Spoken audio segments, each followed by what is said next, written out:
Okay.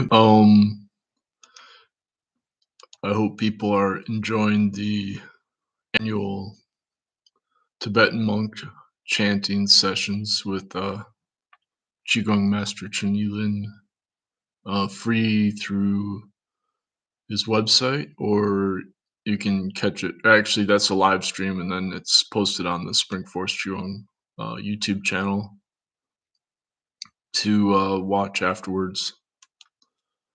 Um, Thanks to all the AI reading of my blog, I was reminded of this researcher, Valentina Parigi. I don't know how to pronounce her name, and I don't know if it's Italian or what, but she focuses on how a entangled photons have a non-commutative mathematics. So this is exactly the same secret that Sir John Pendry is working on. So you are able to increase the energy, the number of photons when you subtract photons in the entangled state. So, uh, the entangled state mean like the photons are multiplied as energy, but because they're entangled, it then transfers to a probability. But since it's entangled, the probability is complex, and so the subtraction of the photon actually increases the photon output, um and because you can't have a negative probability. So normally we would think that the negative, like when you square a number, the negative number cancels out. um Someone else, the researcher in Brazil, was reading my blog. Apparently, I don't know, but that inspires me to reread my research. Or I had an article on Alon Khan's lecture to physicists, and basically he's saying that when you use the matrices math for quantum physics, um, you have this inner core non-commutative time and frequency, and so the frequency has a different shape because it's non-commutative, and the shape is the second order, like would be like the probability as a particle, but the inner core is just the time as non-local force, and that's the quantum potential. So he's saying that the probability is a 4 by 4 matrices, but the inner core is a 2 by 2 matrices, and that's what he describes as the chord in music. So a chord would just be two notes, like you can have a two-note chord, um, but the scale is a spectrum, and so when you have the probability, you are essentially like collapsing the wave function, and that's where you have a symmetric um, spectrum. And as the octave in music, that's commutative. And so he's saying basically the scale is this four-dimensional, 4 by 4 space-time, four-dimensional space-time. But within that, you have this like fifth dimension that's non-local, of the future and the past overlapping. So you can have the same spectral frequency, but based on the order of the measurement process, whether you're subtracting or adding the photons, you are actually changing the probability of the 4D um, distribution as a particle. So it's before it's a particle, but then it's like this inner superluminal non-local force from the future, and then it actually creates more energy, because when you're subtracting it, it's like you're still multiplying it when you do it as a probability. So you're creating more energy, and um so in terms of music theory, this is just the perfect fifth, and perfect fourth is like the commutative interval, but it's derived from the same frequency as 3, but the shape is different because you have 2/3 and 3/2 as the undertone. So 2/3 would be the undertone perfect fifth, and 3/2 is the overtone perfect fifth. So in terms of pitch, they have a different shape. And then the undertone is not allowed in the commutative spectrum. That would be like classical reality. So when you subtract it, then you end up getting the perfect fourth instead of the perfect fifth, and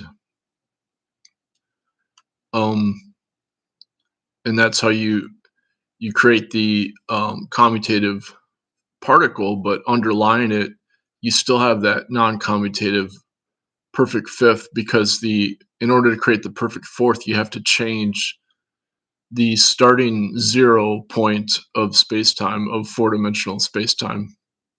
So to maintain the same root tonic, or the one that's non-dual, you have to stay in the fifth dimension. Okay, so I haven't gone through Valentina Parigi's latest research. I made a playlist, and that's why I want to post this video, because I made a playlist of her lectures on YouTube. So now I will listen to her lectures when I get a chance. I think I can probably do it right now, and then I will post a response depending on what I learned from those lectures. But this is from my blog post that I had about her. I can't even remember where, I just searched. If you search her name in my blog, you'll get the blog post. So, but it's just kind of exciting because she corroborates what Sir John Pendry discovered, that when you use negative frequency, it's because it's non-commutative, you get this creation of energy from the future, from the virtual photon, and um and it's based on the difference between observing the photon and then the actual non-local, like virtual photon. But the secret of meditation is you're not relying on observing. You're turning the light around, but you're listening to the source of the light. And it's that listening process that's proven to be faster than time frequency uncertainty. So in terms of time frequency uncertainty, Dr. Mai Wan Ho pointed out that it's been proven that people can listen to a change of the like notes of the scale. I think it's a minor second um, in terms of microseconds, and she says that in terms of time frequency uncertainty, it's actually, I think it's like 4 microseconds that it or might be 40 microseconds. I can't remember the exact number, but um, in other words, there's an inherent time of the phase change between the two notes when you consider the sound is actually 4 pi. When you convert the hertz between time and frequency, that's how I have the mathematics in one of my blog posts. So she's saying that the fact that we can listen faster than the Fourier uncertainty mathematics indicates quantum coherence is inherent to the listening process. And then I discovered that in the tinnitus research, they realized the highest pitch you can listen to externally actually resonates inside the brain as ultrasound. And then I discovered Anirban, Banio Pai. He confirmed Stuart Hameroff and Roger Penrose's claim about microtubules being quantum coherence. And it was ultrasound that caused the largest amplitude resonance, like 3,000 times increase in amplitude of the electrical conductance. And the only way that was possible is, again, if you're having this superluminal signal with the tubulin inside the microtubules. And so then Stuart Hameroff explains that that's due to the pi resonance molecules inside the tubulin. So he gives tryptophan as an example of that, with the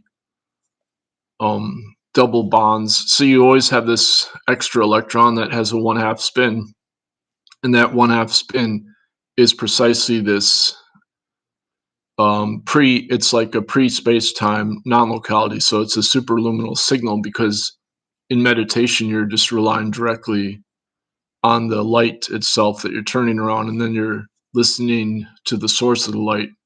So there's no need for any kind of observation to then resonate with this negative frequency, that superluminal.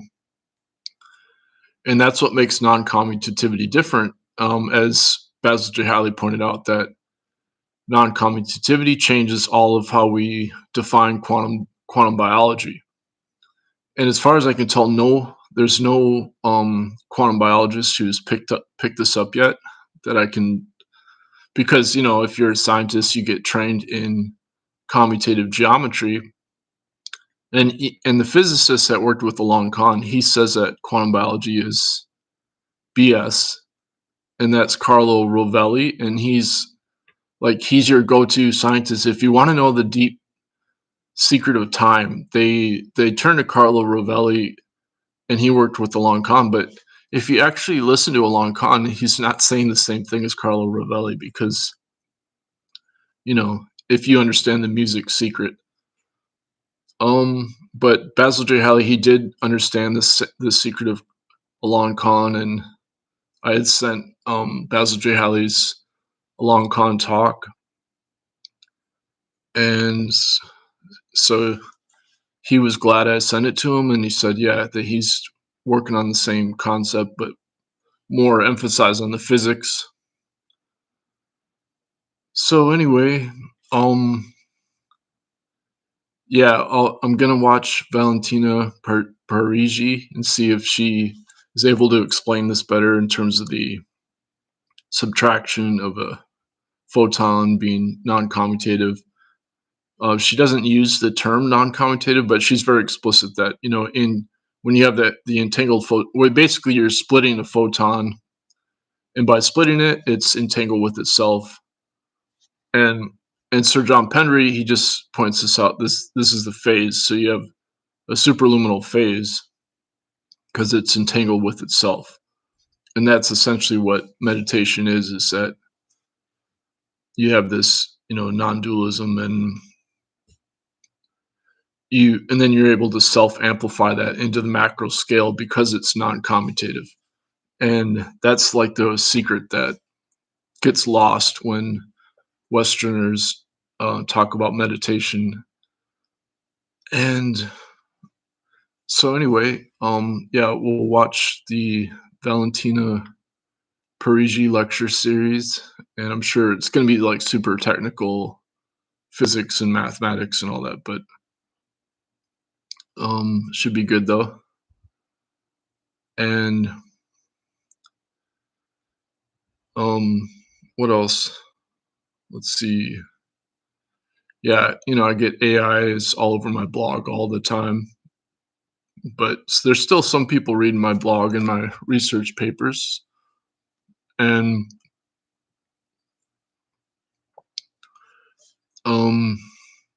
of course, the macro scale effect of ignoring non-commutativity is, in my opinion, the ecological crisis, and of course, there's a lot of denial about the ecological crisis. So that's like a deep-seated denial due to this wrong understanding of mathematics from music theory. So